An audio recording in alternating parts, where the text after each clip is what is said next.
Você está aqui? Então vamos começar?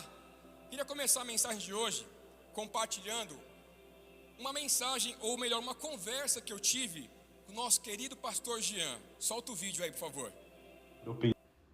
Não, eu falei que eu tenho uma teoria que a igreja é um lugar que tem uma propensão a ter gente maluca. Ou gente fora da casinha. Porque se a gente excluir a fé, né, e claro que a fé é o nosso principal pilar, né, por estar na igreja e tudo mais, né, sem fé é impossível agradar a Deus e é impossível, né, crer em Deus, né, porque tudo é baseado em fé. Mas se a gente pensar na igreja, né, o que a gente faz na igreja e excluir a fé, né, se você pensar só 100% racionalmente, é um ajuntamento de pessoas que entra numa sala todo domingo, que fala com nada, que canta pro nada. Então, assim, é um lugar de gente maluca. Basicamente, né, todo cristão, ele tem que ser meio louco, né, no sentido de ele não pode, né, se apegar 100% com o real, com aquilo que ele consegue tocar, com aquilo que é visível, porque senão ele não vai crer no invisível, né. E, enfim, a minha teoria é essa, por isso que a igreja é um lugar de gente tem uma propensão a mais de ter gente mais maluca, porque é uma galera que enfim, né, lógico, né, eu falando assim, vai parecer até herege, né, daqui a pouco se vaza esse meu áudio aqui, vão cortar e vão comentar em cima dele.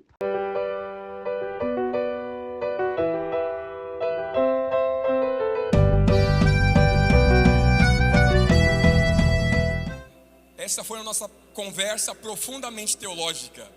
Eu e o pastor Jean. Quem não conhece o pastor Jean, ele é um dos caras mais queridos dessa casa. É um dos caras que mais sensíveis para Deus também. Às vezes não parece, porque ele brinca bastante. Ele é assim, ele é bem humorado, mas é um dos caras mais sensíveis para Deus que eu conheço também. E ele me autorizou a vazar esse áudio. Mais ou menos, né, pastor Jean? Ela, mais ou menos, né? Quando estava pronto, eu falei, vou vazar, já que você mandou, né? Mas ele fala aqui de gente doida falando e cantando pro invisível. E a expressão que ele usa é exatamente essa. Ele fala: se a gente excluir a fé, se a gente excluir, ou se não fosse a presença de Deus, essa é a tese do pastor Jean. Mas esse é o ponto principal. O que nos move a estarmos aqui nunca foi um se. Amém? Nós estamos aqui exatamente por causa da presença de Deus. Não é um se que nos move. Jesus é o motivo. Ele é o centro, ele é a razão, ele é o objeto da nossa adoração. Amém? Então, se não fosse ele, verdade, nós seríamos um bando de gente maluca cantando pro nada. Mas por causa dele, nós estamos aqui. Estamos aqui, meu irmão, porque nós existimos para adorar a Deus. Existimos para isso. Efésios capítulo 1, versos 5 e 6, nos dá base para isso. O texto diz assim: Ele nos predestinou para sermos adotados como filhos, por meio de Jesus Cristo, conforme o bom propósito da sua vontade, para louvor da sua gloriosa graça, a qual nos deu graciosamente por meio do amado. Então fomos chamados por ele, escolhidos por ele, para um propósito específico, para o louvor da sua gloriosa graça. Agora a Bíblia também vai dizer para nós, vai nos lembrar, lá em Eclesiastes 3, que tem um outro motivo de estarmos aqui. Deus colocou dentro do homem a eternidade. 3:11, Eclesiastes, também diz assim: também pôs a eternidade no coração do homem. Então, meu irmão, minha irmã, existe um desejo dentro de cada um de nós por aquilo que é eterno. Por algum motivo, o eterno nos atrai. E isso acontece porque nós fomos criados para estar na presença de Deus, criados para adorar a Deus. Esse é o motivo de estarmos aqui. Amém? Abre comigo em Salmos 22. Esse é o nosso texto base de hoje. Deixa aberto aí, mas abre em Salmos capítulo 22. E eu quero antes dar algumas informações aqui a respeito desse texto escrito pelo rei Davi. Amém? Então esse salmo, ele foi escrito por Davi, o rei. E esse texto, ele é visto por muitos estudiosos como um texto profético, um salmo profético, porque você consegue reconhecer muitas indicações de Jesus no seu sofrimento e na sua crucificação. Vamos ler alguns textos aqui que mostram isso para a gente. Salmos 22, verso 10, diz assim: desde que nasci, fui entregue a ti, desde o ventre materno, és o meu Deus. Mais uma referência, 22, verso 16, a parte B, diz assim: perfuraram as minhas mãos e os meus pés. E agora o verso 18 também, diz assim: dividiram as minhas roupas entre si e lançaram sortes pelas minhas vestes. Então são muitas indicações de que ali, de maneira muito profética também, Davi apontava para Cristo quando ele escreveu esse salmo. Só que além da imagem do Cristo no sofrimento, na sua crucificação, o texto também nos mostra uma outra pessoa, alguém que está em profunda agonia, agonia física, agonia emocional. É sobre alguém, meu irmão, que se vê perseguido, alguém que se vê sozinho, alguém que se vê inseguro, alguém que está procurando por respostas. Esse é o retrato do que nós lemos no capítulo 22. Alguém que está clamando por socorro. Salmos 22, verso 1. Mais um texto, diz assim: meu Deus, por que me abandonaste? Jesus também disse isso exatamente em seu sofrimento e crucificação. Agora a pergunta é: você já disse isso para Deus? Meu Deus, por que eu estou doente? Meu Deus, por que eu não consigo vencer essas dívidas? Meu Deus, por que eu não consigo deixar esse vício? Meu Deus, por que me abandonaste? Já se sentiu assim? Talvez abandonado? Já disse isso para Deus? Jesus disse: não negue a sua humanidade diante de Deus, amém? Ele ouve todas as nossas orações. Mas a verdade é que entre as queixas aqui, o lamento, esse clamor desesperado de Davi no texto, alguma coisa acontece. No meio de tudo isso, enquanto ele está clamando por socorro, ele está expressando o seu sofrimento, de repente, Davi ele interrompe aquela declaração de lamento, e ele faz uma declaração que, quando você olha rapidamente, inicialmente parece que não está conectada com todo o resto. E ali ele se recorda, ele percebe duas coisas extremamente poderosas. Salmos 22, verso 3. Esse é o nosso texto principal hoje. Salmos 22, verso 3. Diz assim: tu, porém, és santo, entronizado entre os louvores de Israel. Sabe, duas coisas Davi se recorda que fazem ele parar o seu lamento. E a primeira é: ele se lembra, ele se recorda de que Deus é santo. Deus é santo. Deus é santo. Ele se lembra de quem Deus é. Ele se lembra que Deus não tem parte com o pecado. Ele se lembra que o caráter de Deus não muda de acordo com as circunstâncias. Ele se lembra que Deus o ama, que Deus é amor, que Deus é sempre bom. Ele se lembra que Deus é justo, Ele é misericordioso e Ele é poderoso também. Ele se lembra de que Deus é santo. Isso é muito importante. Sabe por quê? Porque quando nós lembramos de quem Deus é, o nosso coração é reposicionado e a gente se enche de esperança. É o que acontece quando nós lembramos quem Deus é. É como se Davi tivesse ali, sabe, com as lentes do seu óculos completamente embaçadas. E aí ele se lembra E quando ele se lembra, ele volta a ver tudo claramente. É como se Davi estivesse caminhando por um quarto escuro, tateando também ali.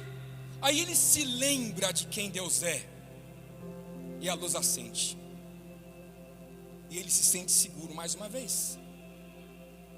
Lembrar de quem Deus é reposiciona o nosso coração, nos enche de esperança. Deus é santo. Amém?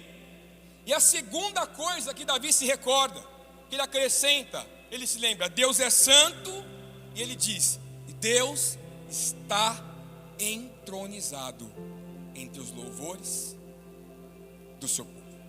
Esse é o tema da mensagem de hoje: entre os louvores. Se você quiser anotar, entre os louvores. Sabe o significado dessa palavra entronizado? No original é a palavra Yashabi, uma palavra hebraica chamada Yashabi, e o significado é habitar, permanecer, assentar ou morar. Entronizado quer dizer isso. Então Davi está dizendo: Deus Yashabi entre os louvores. Deus Yashabi entre os louvores. Sabe o que ele quer dizer com isso? Eu descobri a residência de Deus. Agora eu sei onde Deus habita. Agora eu sei, eu me lembrei onde Deus permanece, onde Deus se assenta, onde Deus mora. Deus mora entre os louvores do seu povo. Acho que você não entendeu. Deus mora entre os louvores do seu povo. Isso mudou completamente a perspectiva de Davi. E é por isso que eu quero conversar com você hoje. E talvez eu não fosse a pessoa mais capaz de fazer isso, que eu tenho pessoas muito melhores aqui do que eu nesse assunto. Por exemplo, eu já olhei aqui e me deu medo do pastor Gerson, só que eu falei: putz, escolhi o tema errado. Mas eu quero falar com você sobre adoração hoje. Adoração, amém? É fato que a adoração, meu irmão, ela fala a respeito de como nós vivemos a nossa vida, do valor que nós damos para as escrituras, como o pastor Elvio compartilhou, na generosidade, e de todo o nosso relacionamento com Deus. Isso aqui é adoração. Mas a Bíblia também nos mostra que é possível expressar adoração por meio da música. Por meio da música.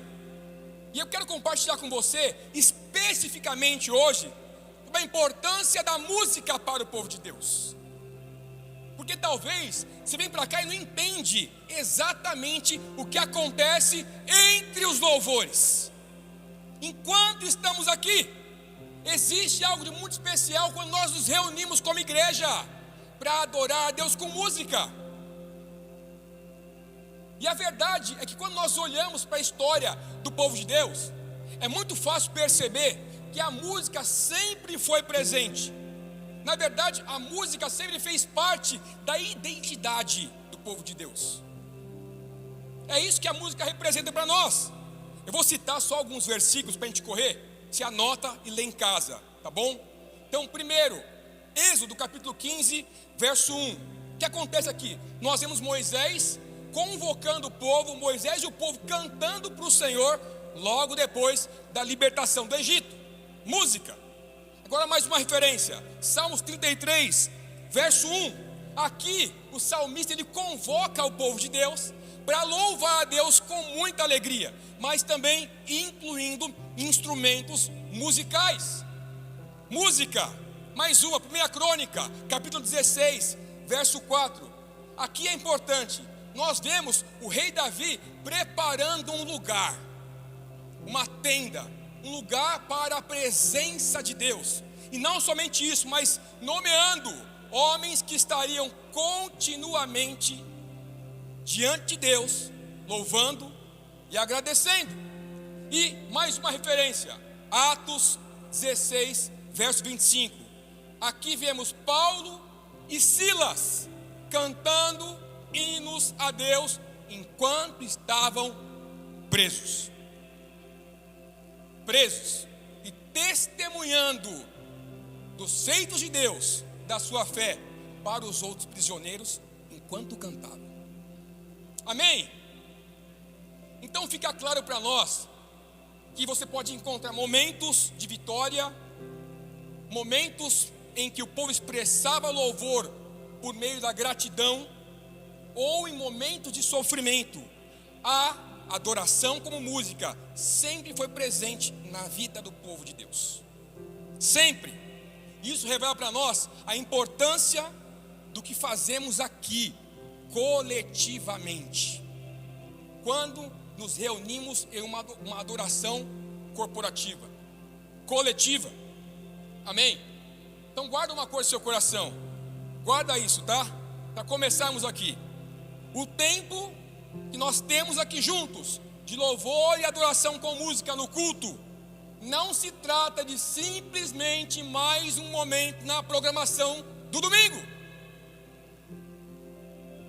Segunda coisa, o tempo de louvor e adoração não é aquela colher de chá que você tem para chegar atrasado. Quem riu chegou atrasado hoje. Meu irmão, reverência diante de Deus. Sabe, pastor Jean chegou 7h30 da manhã aqui, hoje. 7h30 da manhã, com uma bebê e uma mulher grávida. Ele mora em Osasco. Você mora aqui do lado. Você chega atrasado, porque você não entendeu o que significa este momento que nós temos aqui. Então não é só mais uma, mais uma caixinha na programação do culto. Não, é muito mais do que isso.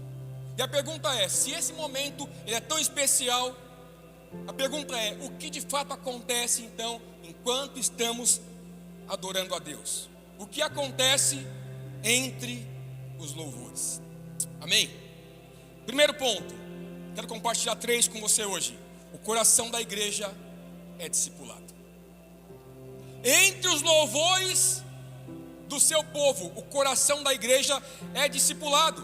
Meu irmão, todas as vezes que nós nos reunimos para cantar ao Senhor, nós estamos lembrando um ao outro, e o nosso coração, por meio da música, dos feitos de Deus, nos lembrando da natureza de Deus, dos atributos de Deus, das vitórias de Deus no meio da história. É isso que fazemos. E sabe o que acontece? O coração da igreja é discipulado. Porque discipulado, meu irmão, é ensinar a obedecer a Cristo. Isso é discipulado.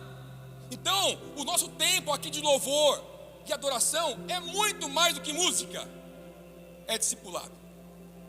Não é só música, é discipulado. Isso fala de transformação. Transformação. Enquanto nós cantamos ao Senhor, o nosso coração está sendo transformado por Deus. Enquanto cantamos para o Senhor, Deus limpa, Deus santifica a nossa vida. Sabia disso? Sabe, às vezes nós pensamos, nós achamos que nós precisamos estar limpos, santificados, puros, para estar na presença de Deus. Mas a verdade, a Bíblia mostra que é o contrário. É a presença dele que nos santifica.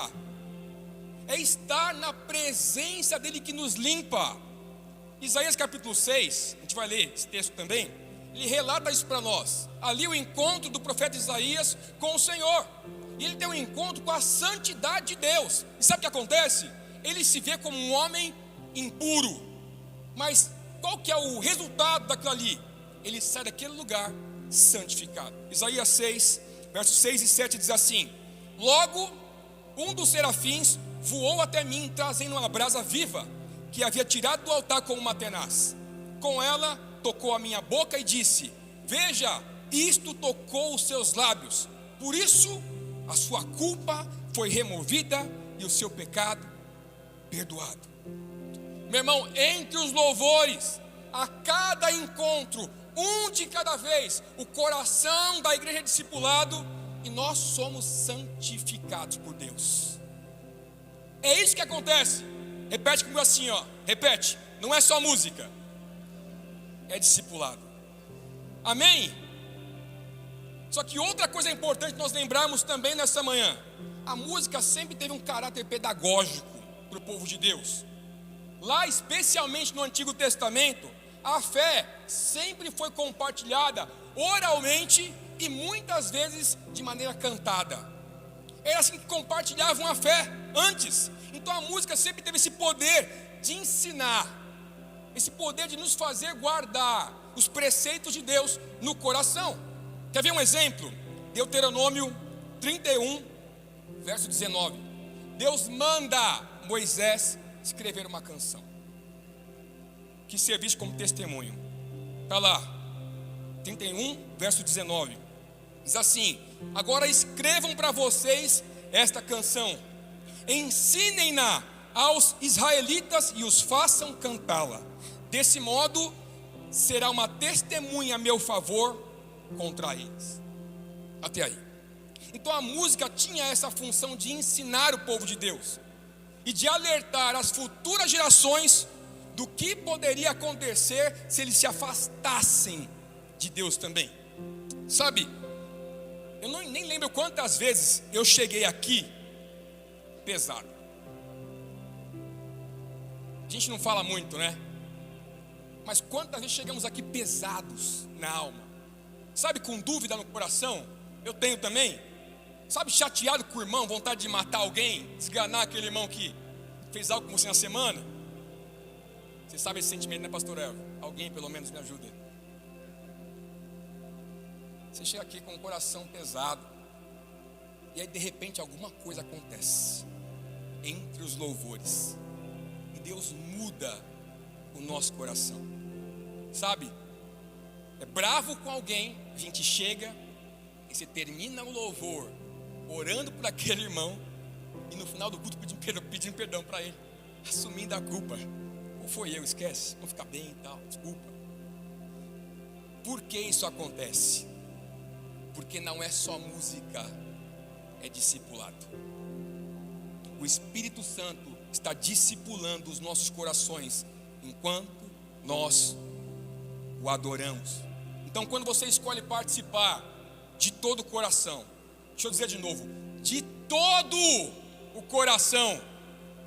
Tem gente, mano, que no meio do louvor parece um zumbi, cara. Você está morto por dentro, com a mão no bolso, você não levanta a mão pelo menos, não abre a boca. Mas eu entendo você. Você não entendeu o que significa esse momento. Você não entendeu quem Deus é ainda. Que Deus é santo. Então você reage assim, parecendo um morto. Você entende isso?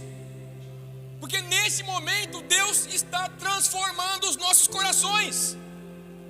E sabe o que Ele faz? O que o Espírito Santo Ele faz? Ele pega as canções que estamos declarando e transforma em fundamentos dentro de você. É isso que Ele faz enquanto adoramos. Ele nos fortalece, Ele nos ajuda a viver em obediência a Deus. Deus guarda a nossa vida, Deus guarda o nosso coração enquanto estamos adorando. E mais, meu irmão, cada um dos papéis que Deus te deu, marido, esposa, sabe, pai, filho, amigo, empreendedor, tudo vai ser afetado pelo modo como você adora a Deus. Tudo muda quando você entende o que significa a adoração. Tudo passa pelo tempo que você passa adorando a Deus. Amém? Então, entre os louvores, o coração da igreja é discipulado. Segundo ponto, entre os louvores, Deus libera uma ordem de vitória. Entre os louvores, Deus libera uma ordem de vitória. Guarda uma coisa, meu irmão, não é só música, é profecia cantada. É profecia cantada. Meu irmão, há anos atrás eu me lembro quando uma irmã veio pregar aqui na igreja, próximo da pandemia. Acho que a maioria não estava aqui ainda. A Jessica Tate, uma americana. E ela liberou uma palavra sobre a nossa igreja. Ela disse assim: comecem a cantar o futuro desta comunidade. comecem a cantar o futuro desta igreja. E por quê? Porque o louvor é profecia cantada. É isso que fazemos aqui.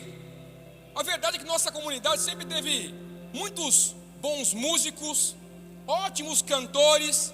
É uma marca nossa, amém? Nós somos realmente abençoados na qualidade musical da nossa igreja. Nós temos ótimos músicos, ótimos cantores, mas nunca foi sobre os músicos. Perdão pela banda que tocou hoje, estava incrível, mas nunca foi sobre os músicos, nunca foi sobre os cantores. É sobre uma comunidade que levanta profeticamente a sua voz. Amém? Então você não vem para cá para simplesmente se juntar com o resto da galera e ser guiado por uma banda. Não é isso. Você se une para juntos profetizarmos o futuro da nossa família espiritual. O que vamos viver com Deus. É isso que fazemos quando estamos adorando a Deus. Sabe por quê, meu irmão? Porque entre os louvores, batalhas são vencidas. Entre os louvores, batalhas são vencidas. Entre os louvores, o medo é quebrado do nosso coração. Entre os louvores, Deus libera uma ordem de vitória para a nossa vida. Sabe, 2 Crônica, capítulo 20. Abre comigo, verso 21 e 22. Traz um relato importante para nós.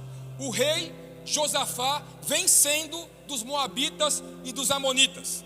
Mas o curioso é como essa vitória aconteceu.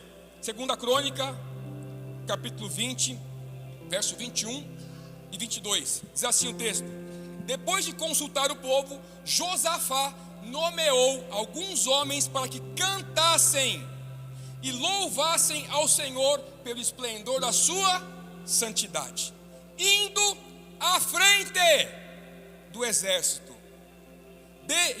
e cantando: deem graças ao Senhor, pois o seu amor leal dura para sempre. Quando começaram a cantar e a entoar louvores, o Senhor preparou emboscadas contra os homens de Amon, de Moabe e dos montes de Seir, que estavam invadindo Judá, e eles foram derrotados. Meu irmão, Josafá colocou os músicos na frente do exército. Não faz sentido nenhum, mas foi o que ele fez. E a Bíblia diz que quando aqueles homens começaram a cantar, o Senhor derrotou os seus adversários. Não é só música, é uma ordem de vitória. Amém? É uma ordem de vitória. Eu quero te perguntar isso, meu irmão. Você está pronto a ver Deus agindo na nossa comunidade enquanto adoramos Ele? Porque o louvor vai na frente da batalha. Amém? Sabe, não tem lógica, mas eu quero te dizer, o louvor vai na frente. O louvor vai na frente do exército. Talvez tenha gente preocupada nesse lugar, nessa manhã. Eu quero te lembrar, o louvor vai na frente. Sabe, gente se perguntando o que vai fazer amanhã, procurando uma saída. Mas eu quero te lembrar, o louvor vai na frente do exército. Amém? O louvor vem primeiro, porque não é só sobre música. Nós estamos cantando o futuro dessa família espiritual.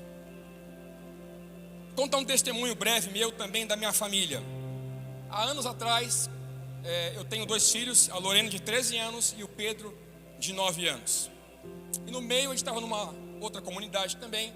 No meio do louvor e adoração, essa comunidade eles tinham um momento breve em que você podia sair do seu lugar e vir à frente para orar junto, entregar algo para o Senhor.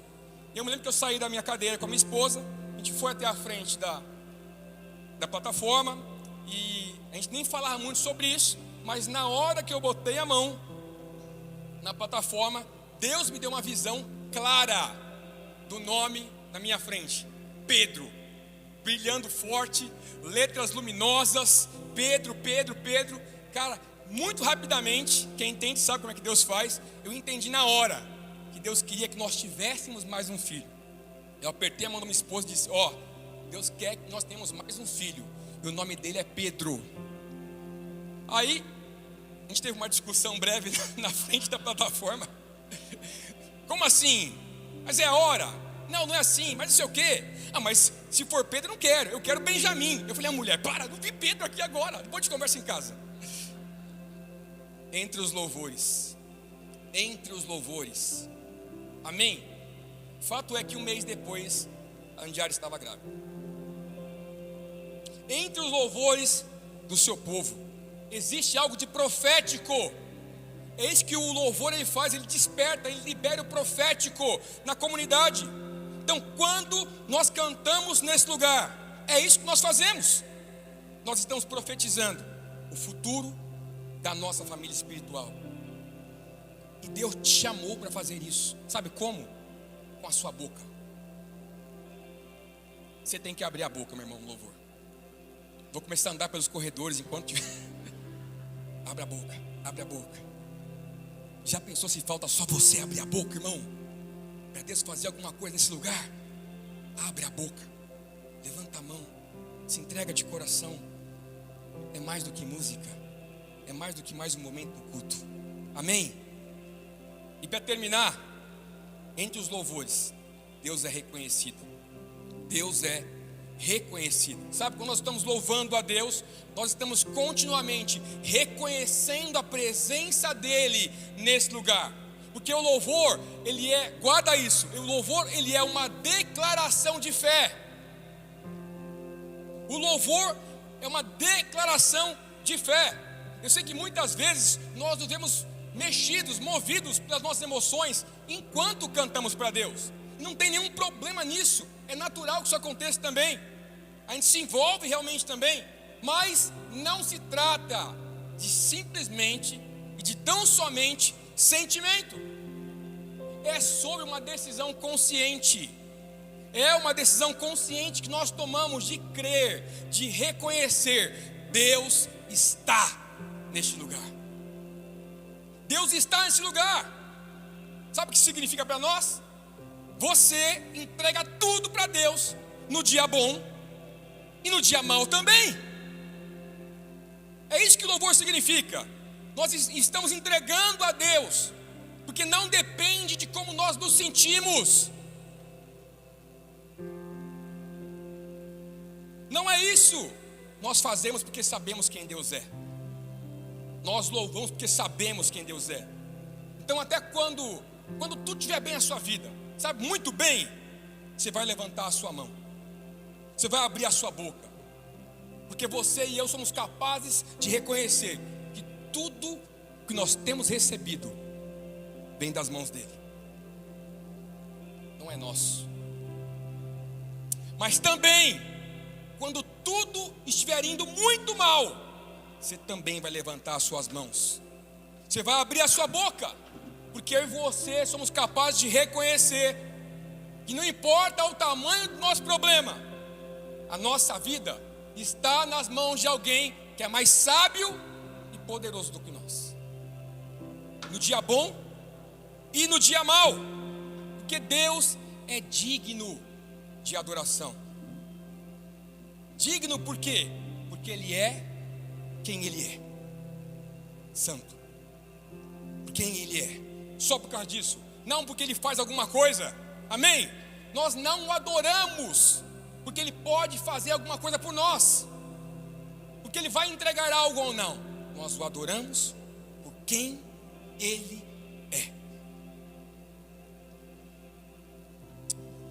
Quando nós louvamos a Deus, nós estamos reconhecendo, meu irmão, que nós não somos donos da nossa própria vida, porque a adoração sempre foi sobre rendição. Você entende isso? Sempre foi sobre nós nos rendermos a Deus. É isso que acontece com Davi, no texto que nós lemos no começo. No meio da dor, ele se lembra de quem Deus é. No meio da dor, ele se rende a Deus. E é por isso que nós levantamos as nossas mãos enquanto cantamos para Deus. É como se nós estivéssemos dizendo: Deus, eu me rendo.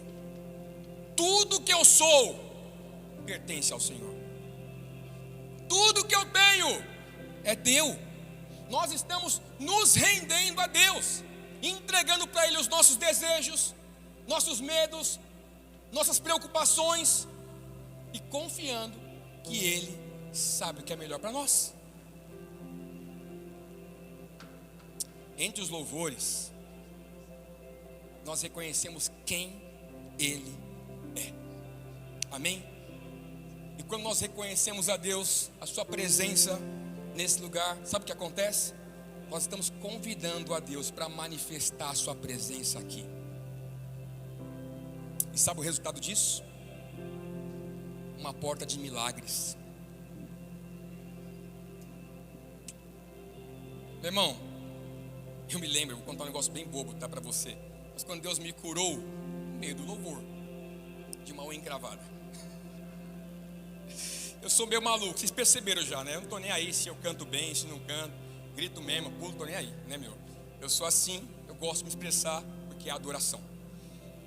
E eu lembro eu estava no meio do louvor, numa comunidade também, uma outra também, que não é essa aqui. E o louvor rolando muito forte, eu me lembrei que eu tinha uma unha encravada, que me doía bastante, que me incomodava no tênis. E eu, como sou meio maluco, falei: Deus, eu creio que o Senhor pode me curar. Entre os louvores, algo acontece, tua presença manifesta. E eu, por fé, comecei a chutar o meu pé. Isso aqui mesmo, Deus cura, cura, cura, cura. E doía, o encravado, quem teve sabe, pá, pá, pá. O fato é que eu cheguei em casa, tirei o tênis, eu tinha uma unha completamente nova. Uma porta de milagres, meu irmão. Entre os louvores, alguma coisa acontece. Quando nós reconhecemos que Ele está na casa. É por isso que você está aqui. Sabe, nenhum ambiente permanece igual quando Jesus se manifesta. Ele muda tudo. É por isso que a adoração é tão importante para a nossa igreja. Nós estamos declarando para o céu, mas também para os nossos corações. Sabe o que? Deus vem primeiro. Deus vem primeiro. Quero te encorajar para terminarmos aqui.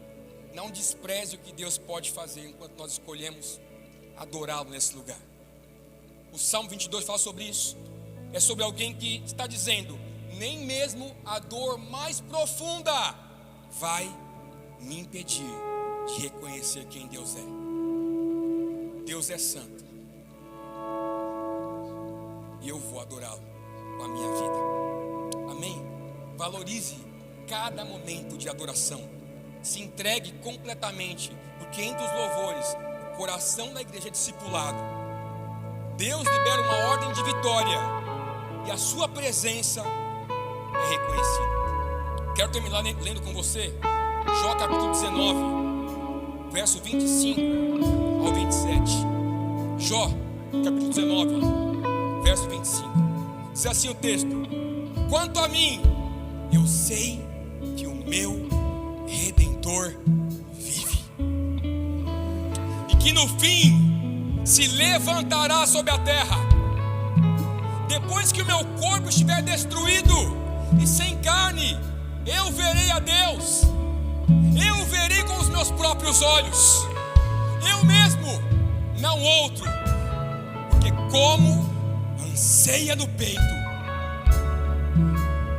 o coração. Cadê o pastor Jean? Está ali o pastor Jean, ó. Pastor Jean, graças a Deus, nós não estamos cantando para o invisível. Nós não estamos cantando para o nada. Eu quero tranquilizar o coração do meu pastor Jean, sabe por quê? Ele lidera o louvor nessa casa. Ele se preocupa com isso. Ele honra isso, ele zela por isso. Nós não estamos cantando para o nada. Nós não estamos cantando para o invisível. Nós conhecemos quem nós adoramos. Amém?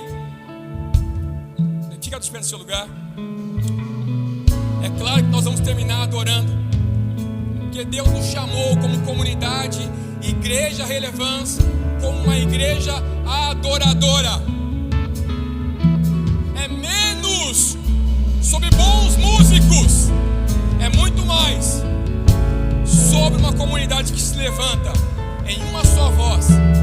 reconhecer quem Ele é. Sabe por que nós adoramos a Deus? Um motivo só: Deus é santo. E isso basta para cada um de nós nessa manhã levantarmos nossas mãos, abrirmos nossos lábios e entregarmos a Ele tudo que Ele merece. Amém? Feche seus olhos.